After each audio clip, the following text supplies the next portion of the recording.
বিশ্ব শুক্রবারের রোজা, আড়াইশান্ডার রোজা, সব রোজারে ভাই গেলা তারা বুঝা নামাজের কথা কইলেই সব বনাস। কি কথা ঠিক না? আগে কাতুদের মাহফিলের নামাজের কথা কইলে আর কি বলতে সাইডটা সারা সাইডটা দেবি সারাত বড় কইছে মুতিয়া মুখে করে কইছে কুতিয়া বেনা সব নামাজ দা ভরতাম কিবা উঠিয়া যুক্তি কি দিছে এ আমার সাইডটা আটটা কইলে তোমার নামাজ মাফ হবে না।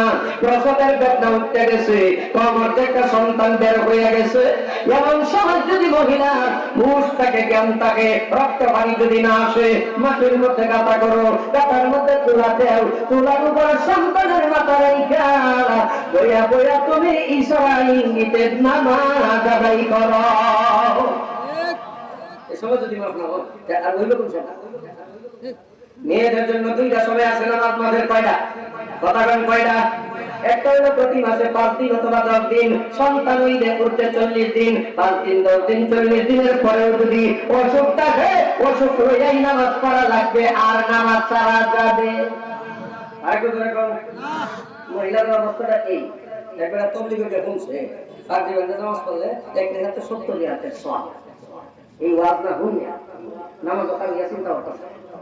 পাগড়িটা তো আনলাম না, বানলাম না, এক হাতে 70 হাতে সব দেয় কি ভাই পাইতাম দিস বিস না হয় লঙ্গিটা খুলিয়া পাগড়ি না বান্ধা জরুরি দিছি এই যেটা বড় জায়গা ভাই হেডা করুন নাই খবর হলো শুনলো পাগড়ি। কি কথা ঠিক না? মহিলার অবস্থাটা এইরকমই, 5 ওয়াক্ত নামাজ বাদ দিতেছে, বছরে 30টা রোজা ফরজ হয়ে বাদ দিতেছে, কোরআনে কারীম শিক্ষা করা ফরজ হয়ে গেলে খবর নাই, স্বামীর খেদমতের জন্য খবর নাই, খবর লোকে তার রোজা পায় না। কি কথা ঠিক? আরেকটু করে আল্লাহর নবীর কাছে একজন সাহাবী বলেন, ইয়া রাসূলুল্লাহ, একটা লোক তার গুণ আছে দুইটা, তার দোষ আছে দুইটা। আল্লাহর নবী বলেন, কি দুইটা গুণ আর কি দুইটা দোষ? তাই গুণ দুইটা হলো, লোকটা সারা দিন নফল রোজা রাখে, সারা রাত নফল নামাজ পড়ে, কিন্তু দোষ দুইটা হইল, জামাতের সাথে নামাজ পড়ে না, শুক্রবারে জুমার নামাজ পড়ে না। আল্লাহর নবী বলেন তার অবস্থা কি হবে? আল্লাহর নবী ডাইরেক্ট বলেন, লোকটা জাহান্নামী। নাউজুবিল্লাহ। সারা রাত নফল নামাজ পড়ে, সারাদিন নফল রোজা রাখে, কিন্তু জামাতের সাথে নামাজ পড়ে না, আর জুমার নামাজও পড়ে না। আল্লাহর নবী বলেন তাই এই লোক জাহান্নামী। তো মাহফিলের কই যাই 5 ওয়াক্ত নামাজ পড়বেন, বছরে 30টা রোজা রাখবেন, 3 নম্বরে পর্দার ভিতরে থাকিয়া নিজের সতীদের হিফাজত করবেন। পর্দা তো যাই ঠিক আছে, পর্দা তো এখন নাই, পর্দা গেছে এখন শিয়ালের কাছে কাটায় কথা কই না। শিয়াল যদি না বলতে হ্যাঁ উঠতে দেখো জঙ্গলকে ফলায়, আর বর্তমান বাংলাদেশের মা বইয়েরা পুরুষ দেখলে আরো কাছে যায়, বলাইব দূরের কথা। ওই পর্দা কাটে গেছে শিয়ালের গায়ে না, পর্দা গেছে না না। কিছুদিন আগে একদল গাড়ি এসে ঢাকা শহরে কয় কি শাক সবজি খাইতাম না, স্বামীর ঘর করতাম না, সিরাতে না কিনতাম না, গঙ্গা ঘর থাকতাম না, স্বামীর কথা মানতাম না, বাসার মতো বাঁচতাম চাই, বসার মতো বাঁচতাম চাই। আল্লাহ কয় আমি আল্লাহর আইন বাদ দিয়া, স্বামীর খেদমত বাদ দিয়া তুমি বাসার মতো বাঁচতে চাও, তোমার বাসার মতো বাঁচতে দিতাম না, মরার মতো মারবাম, রাস্তাঘাটে মাটি কাটাইয়াম, রাস্তাঘাটে ইট ভাঙ্গাইয়াম, মরার মতো মারিয়া পথ বড় আইন না, ফেরেশতাদের কান্দা মারিয়া সাইজ করবাম। মাটি কাটে না, ইট ভাঙ্গে না, বাসার মতো বাঁচতেছে না, মরার মতো মরতেছে। আরেকটু জোরে কম, আল্লাহ আইনে গাইয়ে গেলে মরার মতো মরবে, বাসার মতো বাসা যাবে। আরেকটু জোরে কম, এটা ও আমার ভাইরা বোনেরা, 3 নম্বরে পর্দার ভিতরে থেকে নিজের সতীদের হিফাজত করো, 4 নম্বরে প্রাণ ধরিয়া স্বামীর খেদমত করিয়া স্বামীকে রাজিয়া খুশি করিয়া যদি তোমরা যাইতে পারো, আল্লাহর জান্নাত তোমার জন্য ওয়াজিব হয়ে যাবে। জোরে বলুন সুবহানাল্লাহ। স্বামী খেদমত করে তো আমরা এইদিকে নেই করে, আমরা বলবো যে এখন উল্টা ভালো হইতেছে। আগে তারা করতো আমরা খেদমত, তখন আমরা করার লাগে হ্যাঁ খেদমত, কারণ পাওয়ার বেশি। কি বেশি? পাওয়ার বেশি। 3টা কারণে নিখুঁত জানাই করছি, 9টা কারণ। আরেকটু জোরে কারণ, 1 নম্বর মহিলা হইতেছে প্রধানমন্ত্রী তার দলের লোক, সেই জন্য মহিলার পাওয়ার বেশি। 2 নাম্বার, বাপের বাড়ি থেকে টাকা পয়সা জিনিসপত্র লইয়া আয়া দিয়া বইছে, এই জন্য মহিলার পাওয়ার বেশি। 3 নাম্বার, আগেকার যুগে দানের ভিতর থেকে চাল বাইর প্রতি দিয়া মনে আছে নাকি?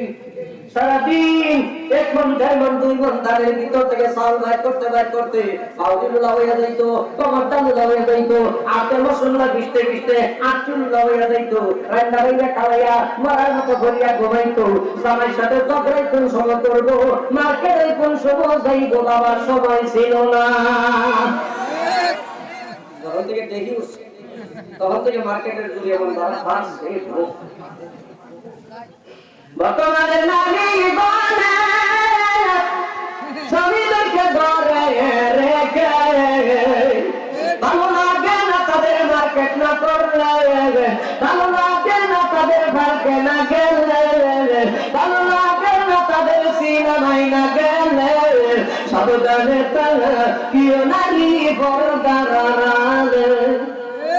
পর্দার অবস্থায় নাই। আমার দাদা দীর্ঘ 70 বছর পর্দার বয়ান করিয়া কবরে গেছে, আব্বাও 60 বছর পর্দার বয়ান করিয়া কবরে গেছে, আমি 35 বছর পর্দার বয়ান সারা বাংলাদেশে করতেছি। আমার 3 নাম্বার ভাইও 19 বছর পর্দার বয়ান করতেছে। আমার 5টা ছেলের মধ্যে 3 নাম্বার ছেলেও বক্তা 8-9 বছর পর্দার বয়ান করতেছে। যতই পর্দার বয়ান হইতেছে বাবা, ততই পর্দা সিরিয়া বাড়িয়া কারি বাড়ি রইতেই আছে। এই যে পর্দা দেখাইয়া বেসরা নিরজ্জের বেরোতে হাফেজে কোরআন হইব আশা করা যায়, আলেম হবে আশা করা যায়, আব্দুল কাদের জিলানী ভাই হইব আশা করা যায় না। কেন? আমি একদিন দেখি লাউ ক্ষেতের মধ্যে লিখে দিয়েছে মাশাআল্লাহ, লোক একটা জুতাও বানছে, একটা জারু বানছে, একটা কুড়া বানছে। আমি জিজ্ঞাসা এগুলি কেন দিলেন?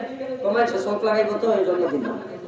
আমার চিন্তা হইল লাউ ক্ষেতের মধ্যে, সিম ক্ষেতের মধ্যে, বেগুন ক্ষেতের মধ্যে যদি মানুষের চোখ লাগাইব ওই জন্য মাশাআল্লাহ লটকানি লাগে, জুতা হাসুল কোলা বিছুন লটকানি লাগে। তাহলে যা সমস্ত মা বইলেরা একটা বড় মাছের ভেটির মতো লাগ করিয়া মার্কেটে ঘুরে এই ফ্যাক্টরির মধ্যে কি মাশাআল্লাহ লটকানির দরকার আছে না? এই ফ্যাক্টরির মধ্যে কি চোখ লাগ ধরে না? এই ফেলো চোখ লাগ ধরে গেছে, বাচ্চা না কাপড় দেয় না, ডাকলে ঘুরে না, কথা মানে না। এই ফেলো চোখ লাগছে দেখেই কালি মমতাজ না খারুন না লাইলা সামনে ফুল খান না খাবাই লইতাছে। ঠিক এই কথা কি ঠিক না হইল কি? মার্কেটে ঘুরে অসংখ্য পুরুষের মুখ দেখা বড় আয়া পরে এক পুরুষের মুখ আর ভালো লাগে। কত ভালো ভালো মুখ দেখে আইসে নিয়া সঙ্গে মুখাটার কত ভালো লাগবে। এই জন্য তো মহাব্বত নাই, ভালোবাসা নাই। মহাব্বত আর ভালোবাসা যদি আদায় করতে চান তাহলে এখনো মহিলাদেরকে পর্দায় নেন। একটা পুরুষের চেহারা ব্যতীত অন্য কোন পুরুষের চেহারা দেখবার যখন সুযোগ পাইতো না, তখনই আমাদের বেলায় আদর করবো, মহাব্বত করবো, সময় কথা ঠিক নেবে। এই জন্য স্বামী স্ত্রীর মহাব্বতের 1 নম্বর কি? পর্দা। 1 নম্বর কি? যে ঘরের মধ্যে স্বামী আর স্ত্রীর মধ্যে মিল আর মহাব্বত আর ভালোবাসা আছে, ওই ঘরটা হইল বেহেশত। জোরে বলেন সুবহানাল্লাহ। যে ঘরের মধ্যে মিল নাই, মহাব্বত নাই, ভালোবাসা নাই, ওই ঘরটা হইল জাহান্নাম। জোরে বলেন নাউযুবিল্লাহ। আল্লাহর নবীর ঘরে দ্বন্দ্ব ছিল না, টাকা পয়সা ছিল না, জাজিমের বিছানা, কাঠ পালং, laptop, dressing table, dressing chair, রঙিন টেলিভিশন, সিডি টিভি কিচ্ছু ছিল না। আল্লাহর নবীর ঘরটা মহাব্বত আর ভালোবাসা দিয়া ভরা ছিল। জোরে বলেন সুবহানাল্লাহ। দিয়া ভরা আছে। হযরত মা আয়েশা বলেন এইগুলি প্রত্যেকে আইব একটু শুকনা রুটি খাইয়া, একটু শুকনা রুটি খাইয়া, এক গ্লাস পানি খাইয়া। মাসের পর মাস চলে গেছে, চুলায় জাল নাই, পেটে কানা নাই, পরনে কাপড় নাই, একটু শুকনা খেজুর খাইয়া, এক গ্লাস পানি খাইয়া, মাসের পর মাস চলে গেছে, চুলায় জাল নাই, পেটে কানা নাই, পরনে কাপড় নাই। তারপরে স্বামী আর স্ত্রীর মিল আর মহাব্বত আর ভালোবাসার অভাব নাই। জোরে বলেন সুবহানাল্লাহ। আল্লাহর নবীর স্ত্রী হযরতে মা আয়েশা বলেন আমি গ্লাসে পানি পান করিয়া গ্লাসটা রেখে দেওয়ার পরে আল্লাহর নবী ওই গ্লাসটা হাতে নিয়া আমি আয়েশা যেখানে ঠোঁট লাগায়া পানি খেয়েছিলাম আল্লাহর নবী ওইখানে ঠোঁট লাগায়া পানি খেয়েছিলেন। জোরে বলুন সুবহানাল্লাহ। হযরতে মা আয়েশা বলেন আমি গোশত বা হাড্ডি খাইছি কাবুবা রাখবো এমন সময় আল্লাহর নবী আমার হাত বা পেট থেকে গোশত বা হাড্ডিটা নিয়া আমি আয়েশা যেখানে ঠোঁট লাগায়া গোশত বা হাড্ডি খেয়েছিলাম আল্লাহর নবী ওইখানে ঠোঁট লাগায়া গোশত বা হাড্ডি খেয়েছিলেন। জোরে বলুন সুবহানাল্লাহ। এই ছিল মহব্বত, এই ছিল কি মহব্বত। আল্লাহর নবী একদিন ডাক দিয়ে বলেন আয়েশা রে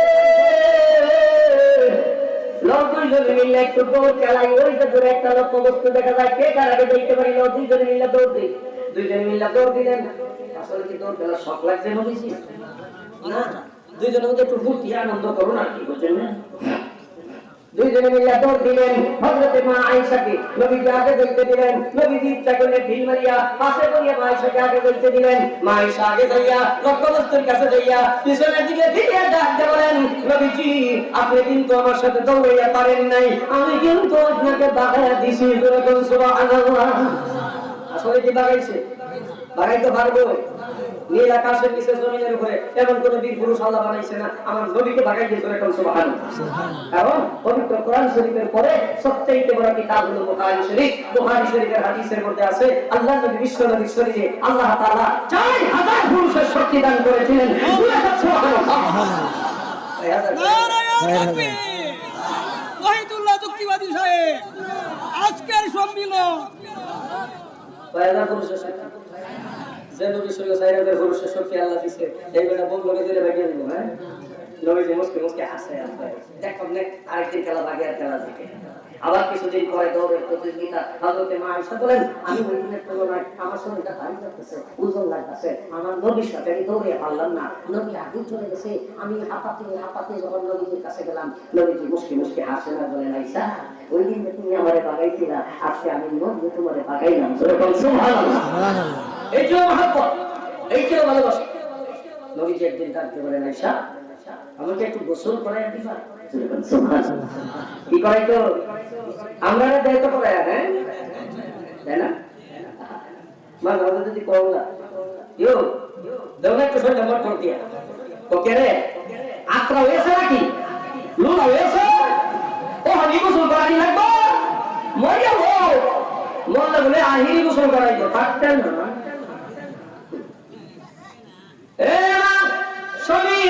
সাথে সাথে মনের আনন্দে যদি গোসল না করে দিতা 70 তোলা রূপা দান করার সব আল্লাহ তোমাকে দিয়া দিত। সুবহানাল্লাহ। স্বামী বলে নাই মহিলাই মনের আনন্দে ডাকতে বলতেছে স্বামী আমার আসেন শরীরটা করে গোসল করে দেই। আল্লাহ নবী বলেন 7 তোলা স্বর্ণ দান করার সব এই মহিলারা বললেন আল্লাহ দিয়া দিত। সুবহানাল্লাহ।